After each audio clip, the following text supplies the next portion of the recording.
Okay, we're looking at doing the show me tell me questions for under the bonnet of the Kia Rio. Now, as you can see, there's a little catch here. All you need to do is pull that catch and it releases the bonnet. Okay, to open the bonnet, it's released, so you just push that to one side and it'll open the bonnet up. Once the bonnet's open, what you'll do, you'll find the rod. This rod will be attached to this clip here. Pull the clip out to the right and then attach it into the hole down in here. Okay, now the bonnet's open, we'll look at the questions what you'll need to be able to answer.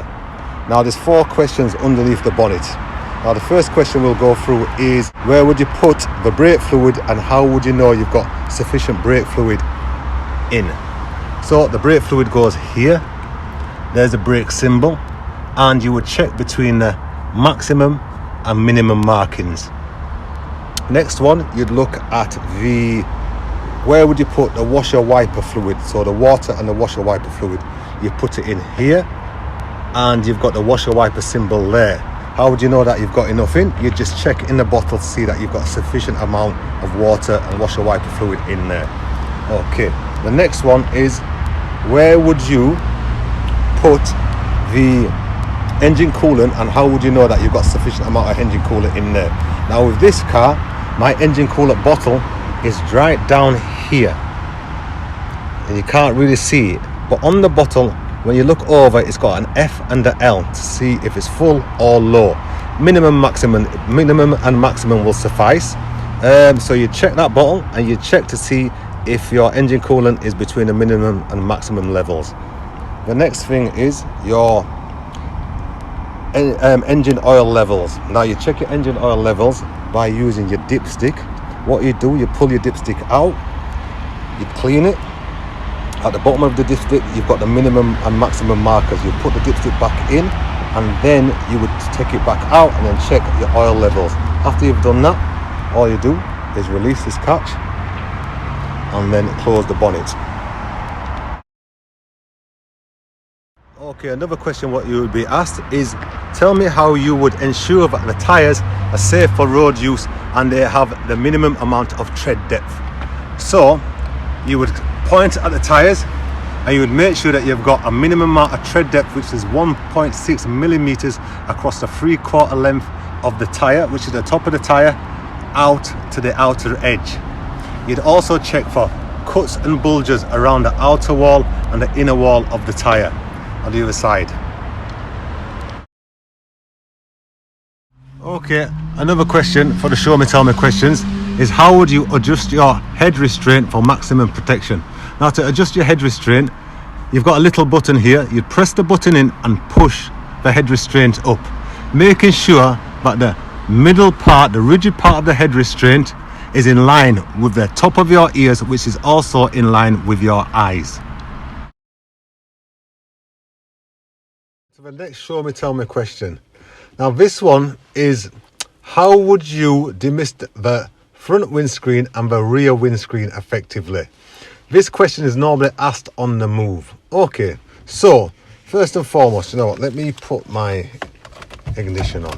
Okay, now first and foremost, let me just move it around. Okay, there you go. Okay, so to demist the front windscreen, what you do is you move this middle dial, that red little symbol there, you'd switch it to the symbol for the front windscreen. Then you switch the fan on. Okay, your AC light comes on straight away. As soon as you switch it off, the AC comes off. Switch it back on, AC comes on. You turn the temperature either to fully cold or to warm. It depends. I personally fully cold. It depends. Okay, and then the rear windscreen, you just press that little switch there. Normally, let me switch the engine on fully actually. So I've switched the engine on. Well, now when I press the rear, the light comes on. So switch off, switch back on. Okay, switch off. Front windscreen, move that red little marker all the way to there, and then switch the fan on. And that's it, how to demist the front and rear windscreen effectively. Okay, moving on.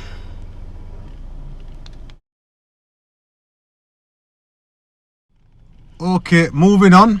How would you clean the front windscreen and the back windscreen using the washer wiper?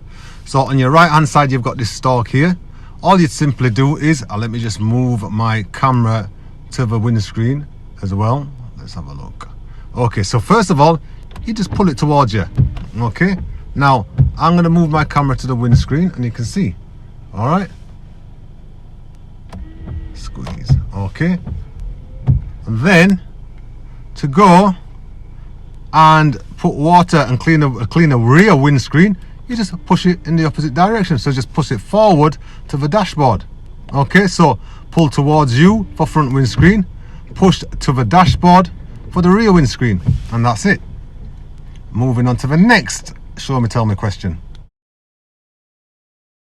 So moving on to the next show me tell me question, how would you go from dipped headlights to main beam? So first of all, the little arm on the left hand side of the steering wheel, you'd switch 1 side lights, 2 dipped headlights, and push forward for main beam. Okay, how would you know main beam is on? You would be able to tell the examiner that the blue light will illuminate on the dashboard. Now I will switch the main beam off. I've switched it off, no blue light. Okay, once again, so I'll switch it all off.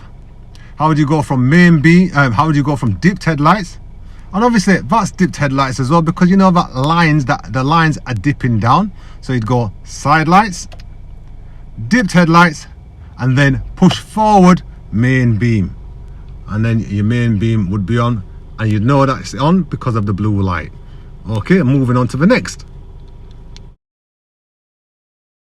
Okay, the next show me tell me question would be, how would you switch your rear fog lights on, and when would you use them? Okay, obviously, first of all, you'd use them when visibility is reduced to 100 meters. Okay, and then to switch your rear fog lights on, you'd switch your dipped headlights on, and then this little rocker switch type of thing, you just click it that way, just let it click, and then what you'd see is that orange symbol there telling you that your rear fog lights are on. Okay, now to switch this rear fog lights off, all you need to do is either go like that and it's off, or I'll put it back on, just switch all the lights off, and that's it, it's off.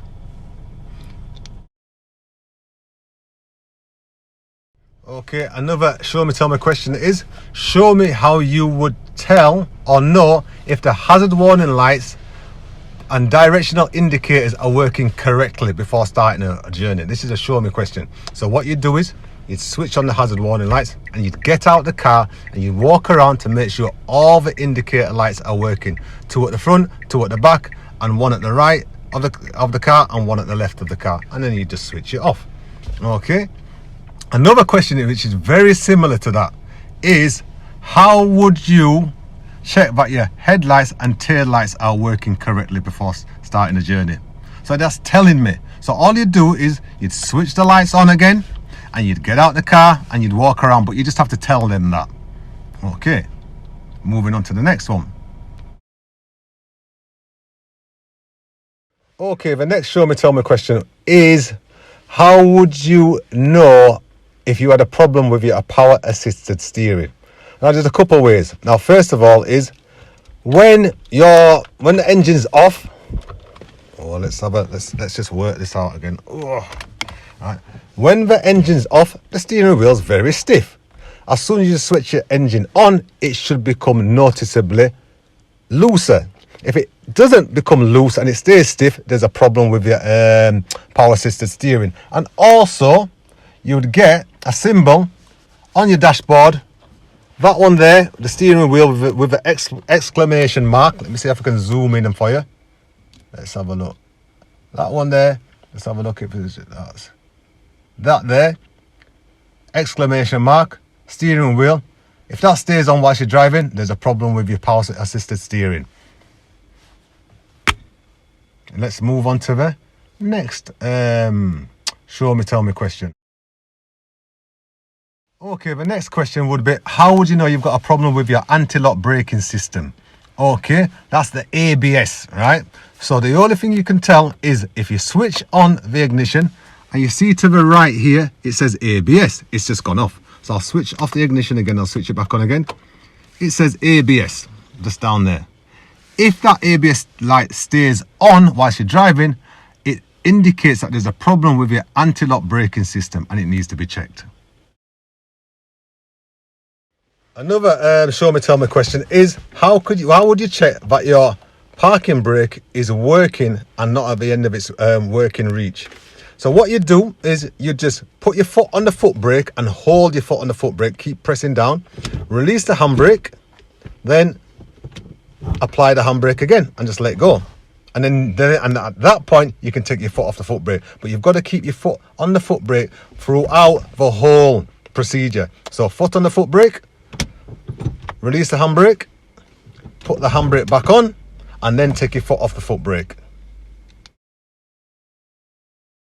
Okay, another show me tell me question would be, how can you check that your brake lights are working correctly before starting a journey? So what you do is you'd ask the examiner, could you stand at the back of the car? When they're at the back of the car, you just press on your brake pedal and the light should illuminate. If the lights don't illuminate, there might be a bulb blown out and the examiner would let you know. Failing that, if there's no one to ask, you'd say to the examiner, if there was no one to ask, I would look for reflections in garage doors, reflections in shop windows, or cars that are parked behind. Next show me tell me question would be, how would you check that your brakes are working before starting a journey? Your answer would be, press on the brakes, make sure they don't feel slack or spongy, and when I set off, I test the brakes and make sure that the car's not pulling to the left or the right.